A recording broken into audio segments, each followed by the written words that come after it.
प्रेक्षक हो, नमस्कार. कृषी दर्शन कार्यक्रमामध्ये आपल्या सर्वांचं मनपूर्वक स्वागत. आज आपण ऋतू बदलाप्रमाणे पशुसंवर्धनासाठी करावयाचे चारा व्यवस्थापन या विषयावरती चर्चा करणार आहोत. चारा व्यवस्थापनाची नेमकी का गरज आहे? चारा व्यवस्थापन करणं म्हणजे नेमकं कशा पद्धतीनं करायला पाहिजे? उन्हाळा असेल किंवा दुष्काळी परिस्थितीमध्ये चाऱ्याची कमतरता ज्यावेळी जाणवते त्यावेळी कशा पद्धतीनं व्यवस्थापन करणं गरजेचं आहे? जर दुग्ध व्यवसाय करत असेल, आपल्याकडे दूध देणारे पशु असतील तर त्यांचं व्यवस्थापन कशा पद्धतीनं करणं गरजेचं आहे? त्याचबरोबर उन्हाळ्यामध्ये किंवा रब्बीच्या जेव्हा कालावधी असतो यावेळी वेगवेगळी चारा घेता येऊ शकतात का? म्हणजे मुरघास असेल, ॲझोलासारखी वनस्पती असेल की ज्याचा फायदा जनावरांना होईल आणि उत्पादनही चांगलं मिळण्यास मदत होईल, अशा पद्धती आपल्याला काही जाणून घेता येतील का? पशूंच्या वजनानुसार आपल्याला चारा व्यवस्थापन करता येऊ शकतं का? त्याच्या काही शास्त्रीय पद्धती आहेत का? किंवा चारा खाऊ घालण्याच्या काही शास्त्रीय पद्धती आहेत का? आणि यासाठी शासनाकडून काही वेगवेगळ्या उपक्रम आहेत का? ते आपण माहिती करून घेणार आहोत. त्याचबरोबर एकंदरीतच चारा व्यवस्थापन करत असताना पशुपालकांनी आणि शेतकऱ्यांनी काय काळजी घेतली गेली पाहिजे याही मुद्द्यांवरती आपण चर्चा करणार आहोत. या चर्चेमध्ये सहभागी झालेले आहेत वैरण विकास अधिकारी प्रशांत पाटील, जे प्रादेशिक पशुसंवर्धन सहआयुक्त कार्यालय लातूर या ठिकाणी कार्यरत आहेत. सर, तुमचं कृषी दर्शन कार्यक्रमामध्ये स्वागत आहे. आपण चर्चेला सुरुवात करूया. चाऱ्याचं व्यवस्थापन करणं हे म्हणजे नेमकं काय आहे? एखाद्या पशुपालकाकडे उपलब्ध पशुधन संख्येस दैनंदिन, मासिक, वार्षिक स्तरावर किती वैरणची आवश्यकता आहे, किती चाऱ्याची आवश्यकता आहे व त्याच्याकडे किती वैरण किंवा चारा उपलब्ध होणार आहे याची शास्त्रोक्त पद्धतीने सांगड घालून कमीत कमी खर्चात जास्तीत जास्त दुग्धोत्पादन करण्याचे नियोजन म्हणजे चारा व्यवस्थापन. आता उन्हाळ्यात आणि दुष्काळी परिस्थितीत जी चाऱ्याची कमतरता भासते त्याचे नियोजन आपल्याला उन्हाळ्यात किंवा दुष्काळात करणे शक्य नाही. आपल्याला त्याचे नियोजन ज्या वेळेस चाऱ्याची अतिरिक्त उपलब्धता असते, आवश्यकतेपेक्षा उपलब्धता ज्या हंगामात असते त्या हंगामात आपल्याला त्याचं शास्त्रोक्त पद्धतीने अतिरिक्त असणारी वैरणीचा साठा शास्त्रोक्त पद्धतीने करून त्याचा वापर दुष्काळी परिस्थितीत किंवा उन्हाळी हंगामात करणे शक्य आहे. हे चारा व्यवस्थापन करणं का गरजेचं आहे बरं? कोणत्याही गोष्टीची कमतरता असली म्हणजे व्यवस्थापनाची गरज निर्माण होते. आता चाऱ्याच्या बाबतीत जर महाराष्ट्राची परिस्थिती पाहिली तर वाढलेल्या चाऱ्याच्या बाबतीतही आणि हिरव्या चाऱ्याच्या बाबतीतही महाराष्ट्रात आवश्यकतेपेक्षा उपलब्धता कमी आहे. त्यामुळे चारा व्यवस्थापन करणे गरजेचे आहे. तसेच भारताचा जर जागतिक दुग्धोत्पादनात क्रमांक पाहिला तर तो पहिला क्रमांक आहे. सन 2021-22 मध्ये जागतिक दुग्धोत्पादनात भारताचा वाटा 24% आहे. परंतु आपण जर सरासरी प्रति पशुधन दुग्धोत्पादनाचा पहिल्या अग्रस्थानी असणारे देश पाहिले तर त्याच्यामध्ये अमेरिका किंवा ब्राझील यासारखे देश आढळतात. या देशांच्या पहिल्या 50 क्रमांकाच्या यादीमध्ये भारताचं नाव नाहीये. अमेरिकेमध्ये, ब्राझीलमध्ये प्रति पशुधन पर लॅक्टेशन सरासरी दुग्धोत्पादन असतं 10,500च्या जवळपास, 10,500 लिटर पर लॅक्टेशन. तेच जर आपण भारतात पाहिलं तर 1450 ते 1500 लिटर पर लॅक्टेशन आहे. तर हे जे कमतरता आहे ही भरून काढण्यासाठी आपल्याला प्रति पशुधन सरासरी दुग्धोत्पादनात वाढ करणे गरजेचे आहे व त्यासाठी चारा व्यवस्थापन किंवा खाद्य व्यवस्थापन हे महत्त्वाचं आहे. महाराष्ट्रामध्ये सध्या काय परिस्थिती आहे चाऱ्यांचीही आणि जे पाळीव पशु आहेत यांची? महाराष्ट्रामध्ये जी काही पशुधन संख्या आहे उपलब्ध त्या पशुधन संख्येस 1334 लक्ष मेट्रिक टन वैरणीची आवश्यकता आहे, चाऱ्याची आवश्यकता आहे. आणि महाराष्ट्रात सर्व स्रोतांमार्फत जी काही वैरण उपलब्ध होणार आहेत. आता वैरणीचे स्रोत कुठले आहेत? वैरण उत्पादनासाठी जे काही शेतकऱ्यांनी वैरणीची लागवड केलेली असते त्यांच्या शेतावर, त्यातून वैरण निर्माण होते. बांधावरील गवतापासून वैरण निर्माण होते. त्यांचे जे पिकं असतात त्या पिकांच्या अवशेषांपासून वैरण निर्माण होते. जंगलांमधून वैरण निर्माण होते, गायरान क्षेत्रांमधून वैरण निर्माण होते. हे वैरण निर्मितीचे स्रोत आहेत वेगवेगळे. ह्या सगळ्या स्रोतांपासून महाराष्ट्रात निर्माण होणारी जी काही चारा आहे तो आहे 747 लक्ष मेट्रिक टन. आवश्यकता आहे 1334 लक्ष मेट्रिक टन आणि उपलब्धता आहे 747 लक्ष मेट्रिक टन. ह्या तुटीची टक्केवारी आहे 44%. बापरे. हे झालं हिरव्या चाऱ्याच्या बाबतीत. वाढलेल्या चाऱ्याच्या बाबतीत ती अशीच परिस्थिती आहे. वाढलेल्या चाऱ्याच्या बाबतीत 24% तुटीची टक्केवारी आहे. यामुळे चाऱ्याचे व्यवस्थापन करणे गरजेचे आहे. हिरवा चारा आणि काही वाळला चारा याच्या माध्यमातून ही तूट भरून काढण्यासाठी काय करावं करणं आवश्यक आहे? शासन वेगवेगळ्या योजनांद्वारा गायरान क्षेत्र, पडीत क्षेत्र, डोंगरी भागात, फॉरेस्ट विभागात, वन विभागात वैरण वृक्षांची लागवड करून, वैरण पिकांची लागवड करून वैरण निर्मितीसाठी प्रयत्न करते. परंतु या वैरणीची तूट भरून काढण्यासाठीचे प्रयत्न शेतकऱ्यांनी किंवा पशुपालकांनी त्यांच्या स्तरावर देखील केले पाहिजे. ही तूट भरून काढण्यासाठी पशुपालक 2 प्रकारे प्रयत्न करू शकतात. पहिला म्हणजे त्यांच्याकडे जी वैरण उपलब्ध आहे तिचा शास्त्रोक्त पद्धतीने किफायतशीर वापर करून वैरणीमध्ये बचत करणे व नवसंशोधित वैरण पिकांची लागवड करून कमी क्षेत्रात जास्तीत जास्त वैरणीचे उत्पादन घेण्याकडे शेतकऱ्यांनी लक्ष दिलं पाहिजे. याच्यामध्ये जर आपण आता पाहिलं तर केवळ जनावरांना हिरवी वैरण कुट्टी करून दिली तर 20 ते 25% चाऱ्यामध्ये बचत होते आणि जनावरांना वैरण चावून बारीक करून पचवण्यासाठी त्यांच्या एकूण ऊर्जेच्या 30% ऊर्जा आवश्यक असते.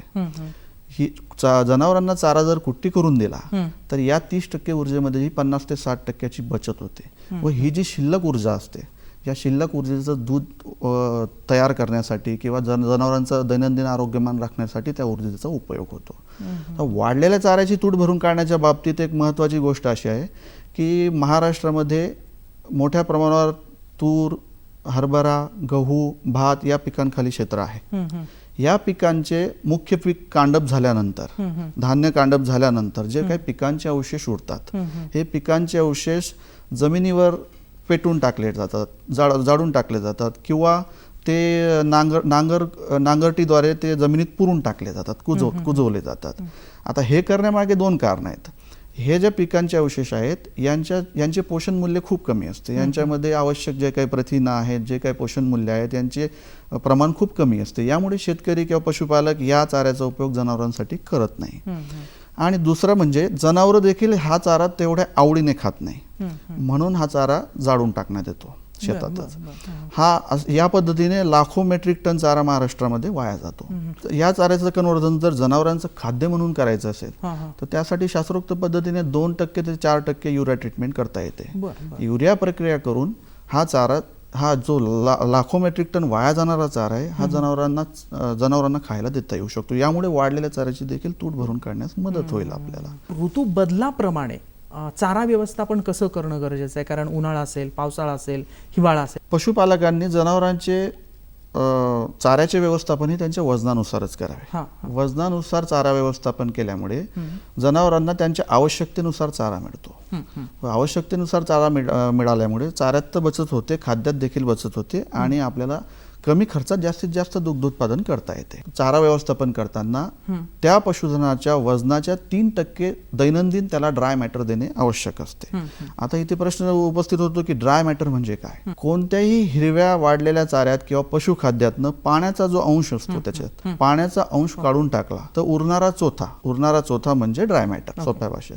तर या चोथ्यामध्ये असतं काय? या चोथ्यामध्ये जनावरांच्या निरोगी वाढीसाठी आवश्यक असणारे प्रथिने, कर्बोदके, जीवनसत्वे, खनिजे हे उपलब्ध असतात, अँटीऑक्सिडंट उपलब्ध असतात. तर आता जनावरांचं चारा व्यवस्थापन करताना त्यांच्या वजनानुसार करायचं आहे. परंतु कुठल्या चारा पिकामध्ये किती ड्राय मॅटर उपलब्ध आहे हे माहीत असल्याशिवाय आपण जनावरांचे चारा व्यवस्थापन करू शकत. त्याकरिता आपल्याला सर्वसाधारणपणे एकदल वर्गीय हिरव्या चाऱ्यामध्ये 30 ते 35% ड्राय मॅटर उपलब्ध असतं. ते जर आपण द्विदल वर्गीय हिरव्या चाऱ्यामध्ये पाहिलं तर ते 15 ते 20% असतं. ते जर आपण वाढलेल्या कडब्यामध्ये किंवा वाढलेल्या चाऱ्यामध्ये जर पाहिलं तर ते 90% ड्राय मॅटर उपलब्ध असतं. आणि पशुखाद्यामध्ये 90 ते 95% ड्राय मॅटर उपलब्ध असतं. चारा व्यवस्थापन करताना एक गोष्ट महत्वाची असते, चाऱ्याची आवश्यकता ही त्या पशुधनास वर्षभर एकसारखी असते. आवश्यकता एकसारखी असते परंतु उपलब्धता, चाऱ्याची उपलब्धता ही एकसारखी नसते. चाऱ्याची उपलब्धता ही वातावरणावर, पाण्याच्या उपलब्धतेवर, पर्जन्यमानावर याच्यावर डिपेंड असते.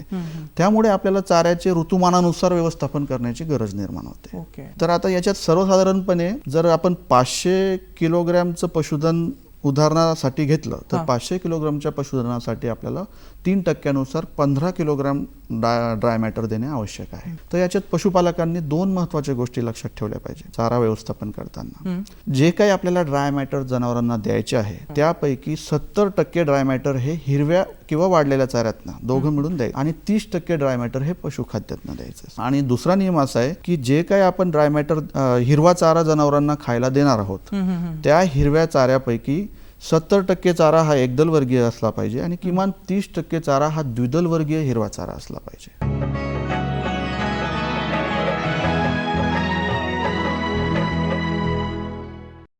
अझोला ही जी काही वनस्पती आहे शैवाल वर्गीयमध्ये येते, हे याचा चाऱ्यासाठी उपयोग कसा करता येऊ शकतो आणि हे कशा पद्धतीने घेतलं गेलं पाहिजे? अझोला ही शैवाल वर्गीय पाण्यावर तरंगणारी वनस्पती. या वनस्पतीमध्ये 25 ते 30% प्रथिने असतात. तसं इतर आवश्यक जे खनिज असतात कॅल्शियम, फॉस्फरस यासारखे मॅग्नेशियम सारखे आवश्यक जे खनिज असतात ते त्याच्यात उपलब्ध असतात. तर ह्या अझोलाचं उत्पादन घेण्यासाठी आपल्याला 2.5 मीटर लांब, 1.5 मीटर रुंद आणि 15 सेंटीमीटर खोलीचा बेड तयार करावा लागतो. हा बेड प्लास्टिकच्या कागदाने आच्छादित करून घ्यायचा जेणेकरून याच्यातनं पाणी लिकेज होणार नाही. बेडमध्ये 15 किलोग्रॅम गाळणीने गाळून घेतलेली माती आणि 5 किलोग्रॅम चांगले कुजलेले शेणखत हे मिश्रण करून या बेडमध्ये टाकले पाहिजे. हे टाकल्यानंतर आपल्याला एक सूक्ष्म मूलद्रव्यांचे मिश्रण बनवायचे आहे. सूक्ष्म मूलद्रव्यांचे मिश्रण का बनवायचे? कारण जर आपण अझोल्याला मुबलक प्रमाणात सूक्ष्म मूलद्रव्यांचा पुरवठा केला तर ते अझोल्याच्या वनस्पतीद्वारा ते जनावराला खायला मिळतं. म्हणजे जनावराला ते सूक्ष्म मूलद्रव्ये पोहोचतात. तर त्यामुळे सूक्ष्म मूलद्रव्यांचं मिश्रण तयार करताना 10 किलोग्रॅम रॉक फॉस्फेट घ्यायचं, 1.5 किलोग्रॅम मॅग्नेशियम सॉल्ट घ्यायचं आणि 500 ग्रॅम MOP घ्यायचं ज्याला आपण म्युरेट ऑफ पोटॅश म्हणतो. हे मिश्रण तयार केल्यानंतर याचं प्रति बेड आपण जे परिमाणानुसार बेड तयार केलंय त्या प्रति बेड 40 ग्रॅम वापर करायचा. 40 ग्रॅम हे मिश्रण त्यात टाकल्यानंतर त्याच्यात पाणी टाकायचं. त्या बेडमध्ये पाण्याची पातळी 10 सेंटीमीटर राहील इतकं पाणी त्या बेडमध्ये टाकायचं. पाणी टाकल्यानंतर आपल्याला या बेडमध्ये मदर कल्चर सोडावं लागेल. जसं कुठलंही मदर कल्चर म्हणजे हो, जसं कुठलंही पीक घेताना आपल्याला बियाणं पेरावं लागतं तसं अझोला घेण्यासाठी आपल्याला हे बियाणे स्वरूपात जी काही अझोला मिळते ती अझोला वनस्पतीच असते. पण त्या अझोला वनस्पती आपल्याला त्याला मदर कल्चर म्हणतात ते आपल्याला त्या बेडमध्ये टाकावं लागेल. साधारणतः या बेडच्या मेजरमेंटनुसार एक 1.5 किलो आपल्याला अझोलाचं मदर कल्चर लागेल. जे आपल्याला नजीकच्या कृषी विज्ञान केंद्र, कृषी महाविद्यालय, कृषी विद्यापीठे किंवा आजकाल बऱ्याच शेतकऱ्यांकडेही ते उपलब्ध आहे. ते मदर कल्चर टाकल्यानंतर या बेडला डायरेक्ट सूर्यप्रकाशाशी कॉन्टॅक्ट होऊ न देण्यासाठी 50% शेडनेटचा वापर करावा वरून, जेणेकरून सूर्यप्रकाश डायरेक्ट त्या बेडवर येणार नाहीत, अझोल्यावर येणार नाहीत. आणि असं केल्यानंतर 15 दिवसानंतर या बेडवर अझोल्याची एक मॅट तयार होते. पूर्ण बेड अझोला कव्हर करते आणि 15व्या दिवसानंतर प्रत्येक दिवशी या बेडमधनं 1 ते 1.5 किलो अझोला आपल्याला हार्वेस्ट करायला मिळतं. अझोला जनावरांना देताना या बेडमधनं जेव्हा आपण अझोला काढतो तेव्हा ती स्वच्छ पाण्याने धुवून घ्यावी. स्वच्छ पाण्याने धुतल्यानंतर पशुखाद्यासोबत मिक्स करून दिली तरी चालते. परंतु ती जर अझोला तुम्ही वाढून ठेवली तर ती अझोला पशुखाद्याचे जे काही प्रमाण तुम्हाला द्यायचे पशुधनाला दैनंदिन त्याचे 20% प्रमाण कमी करून घ्यायचे. त्या 20% ऐवजी तेवढ्याच प्रमाणात अझोला त्या पशुखाद्यात मिक्स करायची आणि हे मिश्रण पशुधनाला खावयास द्यायचं. यामुळे होतं काय, 15 ते 20% तुमच्या पशुखाद्याच्या खर्चात बचत होते आणि 10 ते 15% तुमचं दुग्धोत्पादन वाढतं. कारण अझोला पशुखाद्यासोबत मिक्स करून दिल्यामुळे पशुखाद्याची देखील कार्यक्षमता वाढते. त्यामुळे दुग्धोत्पादनात वाढ होते. जसं अझोला आहे तसं आपल्याकडे मुरघास पण आहे. म्हणजे मुरघास कशा पद्धतीनं बनवतात आणि तो रब्बी असेल किंवा उन्हाळा असेल तर त्या कालावधीमध्ये तो कसा उपयुक्त ठरतो त्याच्याबद्दल काय सांगाल? मुरघास म्हणजे वायुविरहित परिस्थितीत किण्वनीकरण प्रक्रियेद्वारा साठवलेला हिरवा चारा. यामध्ये होतं काय, वायुविरहित परिस्थितीत जगणारे जे काही सूक्ष्मजीव असतात हे सूक्ष्मजीव हिरव्या चाऱ्यातील शर्करेचे रूपांतर, साखरेचे रूपांतर लॅक्टिक आम्लात करतात, लॅक्टिक ऍसिड मध्ये करतात आणि हे लॅक्टिक ऍसिड तो हिरवा चारा दीर्घकाळ टिकून ठेवण्याचं काम करतो. मुरघास तयार करण्यासाठी मका हे सर्वोत्तम पीक आहे. तसा मुरघास संकरित नेपियर, ज्वारी, बाजरी, ओट, लसूण घास या पिकांचा देखील तयार करता येतो. यामध्ये संकरित नेपियरचा मुरघास तयार करताना पशुपालकांनी त्यामध्ये त्यामध्ये एक 3 ते 5% शुगर केन मोलॅसेस किंवा आपण ज्याला मडी म्हणतो त्या मडीचा वापर केला पाहिजे. तर मुरघास तयार करताना पीक 50% फुलोरावस्थेत असताना कापणी केली जाते. कापणी केल्यानंतर त्याचं कुट्टी मशीनद्वारे कुट्टी करून एक थर हवा विरहित करून तो हवा बंद केला जातो. 45 दिवसासाठी हवा बंद केल्यानंतर 46व्या दिवशी हा मुरघास तयार होतो आणि 46व्या दिवसापासून त्याचा वापर तुम्ही पशुधनास हिरवा चारा म्हणून देऊ शकतात. आता मुरघास सगळ्या जनावरांना चालतो, केवळ त्याला एक अट आहे की 6 महिने वयापेक्षा कमी जनावरांना मुरघास देता येत नाही. 6 महिने वयोगटाच्या पुढचे जे पशुधन आहे त्याला तुम्ही मुरघास देऊ शकता. मुरघास दिल्यामुळे होतं काय, मुरघास हा पचनाला हलका असतो. पचनाला हलका असल्यामुळे जनावरांचे पचन चांगले होते. पचन चांगले झाल्यामुळे आरोग्यमान सुधारते, रोगप्रतिकारक शक्ती वाढते आणि त्यामुळे दुधाच्या उत्पन्नात व दुधाच्या गुणवत्तेत देखील वाढ होते. मुरघास हा शक्यतो रब्बी आणि उन्हाळी हंगामात देण्यात यावा, कारण पावसाळी हंगामात मुरघास आपण ज्यावेळेस जनावरांना देतो खायला त्यावेळेस एक पावसाळ्यात दमट वातावरण असल्यामुळे त्याला बुरशी लागण्याची शक्यता असते आणि पावसाळ्यात हिरवी वैरण मुबलक प्रमाणात उपलब्ध असते. मग ज्यावेळेस तुम्हाला हिरवी वैरण मुबलक प्रमाणात उपलब्ध आहे त्यावेळेस मुरघासचा वापर करण्याचं नियोजन न केलेलं बरं. त्यावेळेस आवश्यकतेपेक्षा उपलब्ध वैरण जास्त असल्यामुळे त्या अतिरिक्त निर्माण होणाऱ्या वैरणीचा मुरघास स्वरूपात साठा करून त्याचा अत्यावश्यक परिस्थिती, दुष्काळी परिस्थिती त्याचा वापर करा. छोटे शेतकरी असतात, लहान शेतकरी असतात, त्यांच्याकडे ते वजन करण्याची काही साधनं नसतात, त्यांनी काय करायला पाहिजे? अशा परिस्थितीमध्ये काय कॅल्क्युलेशन करणं गरजेचं आहे? पशुपालकांना आपल्याकडे असणाऱ्या प्रत्येक पशुधनाचे वजन माहीत असणे आवश्यक आहे. वजनाची आवश्यकता केवळ चाऱ्याच्या व्यवस्थापनासाठी आवश्यक आहे असं नाही. जनावरांना तुम्हाला जर औषधोपचार करायचा आहे तर औषधोपचारची योग्य मात्रा देखील वजनानुसारच ठरते. जर आपल्याला पशुधनाचे वजन माहीत असले तर आपण त्याला योग्य प्रमाणात औषधाची मात्रा देऊ शकतो. वजन मोजण्याच्या 2 पद्धती असतात, एक प्रत्यक्ष पद्धत आणि एक अप्रत्यक्ष पद्धत. प्रत्यक्ष पद्धत म्हणजे काय, आपण वजन काट्याद्वारा, वेइंग बॅलन्सद्वारा जे जनावरांचे वजन मोजतो ती झाली प्रत्यक्ष पद्धत. आणि अप्रत्यक्ष पद्धत म्हणजे शेपर्स फॉर्म्युल्यामध्ये किमती टाकल्यानंतर जनावरांचे वजन अप्रत्यक्ष पद्धतीने सुद्धा तंतोतंत काढता येते. आता शेपर्स फॉर्म्युला काय आहे? शेपर्स फॉर्म्युला म्हणजे हृदयाचा घेर गुणिले हृदयाचा घेर गुणिले जनावरांची लांबी भागिले 660 या सूत्रामध्ये किमती टाकल्या तर आपल्याला जनावरांचे वजन किलोग्राम मध्ये मिळते. आता हृदयाचा घेर कसा मोजावा? सरळ उभ्या राहिलेल्या जनावरांच्या पुढच्या 2 पायांच्या मागे हृदय असतं. या हृदयाचा पूर्ण घेर टेपच्या साहाय्याने इंच या युनिटमध्ये मोजायचा. तसेच जनावरांची लांबी मोजताना जनावरांच्या शेपटीच्या बाजूला जी काही उंच हाड आपल्याला दिसतं त्या हाडाला पेल्व्हिक बोन म्हणतात. त्या पेल्व्हिक बोन पासून ते जनावरांच्या पुढच्या 2 पायाच्या समोर एक उंच हाड असतं त्याला शोल्डर बोन म्हणतात. शोल्डर बोन पासून ते पेल्व्हिक बोन पर्यंत टेपच्या साहाय्याने जर आपण इंचामध्ये लांबी मोजली आणि ह्या किमती शेपर्स फॉर्म्युल्यामध्ये टाकल्या तर आपल्याला जनावरांचं वजन किलोग्राम मध्ये मिळतं. परंतु याला एक मर्यादा आहे. लहान पशुधन जसं की शेळ्या, मेंढ्या किंवा लहान वासरं यांच्या बाबतीत ही पद्धत तेवढी अचूक नाही, परंतु मोठ्या जनावरांच्या बाबतीत आपल्याला तंतोतंत वजन काढणे शक्य आहे या सूत्रानुसार. आणि लहान जनावरांचं वजन मोजण्यासाठी आपल्याला वजन काट्यानुसार मोजणे शक्य असल्यामुळे त्याला या फॉर्म्युल्याची गरज नाही.